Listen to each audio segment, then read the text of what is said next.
The Boston Celtics face a brutal challenge in replacing Jaylen Brown. But this organization has mastered the formula to survive it. The backlash following the trade of their star ignored a hidden truth about modern basketball. Fans panicked because they assumed that replacing a player coming off his best season is an impossible task.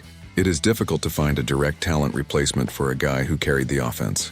But the reality of building a championship contender is that basketball is never just about raw talent. Winning at the highest level requires a deep commitment to process, chemistry, fundamentals, and overall roster fit. If there is one team in the league that understands this concept, it is the Boston Celtics. Even though the fan base is nervous, the franchise has been running this exact rodeo for years. We have to rewind the clock to the beginning of the Joe Mazzulla era to understand how they built this resilience. When Joe Mazzulla was thrust into the head coaching role in 2022, he faced a mountain of problems. Winning a title was the ultimate goal, but it was not the only immediate challenge on his plate. He had to figure out how the team would survive while navigating a strict minutes restriction for veteran Al Horford.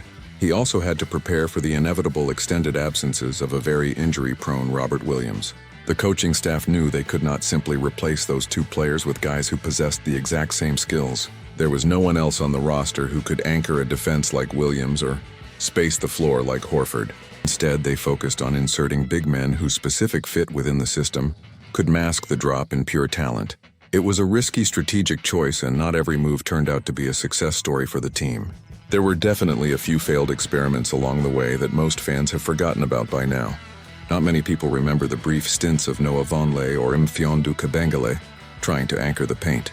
But the front office and coaching staff kept tweaking the formula until they found the perfect combination of role players.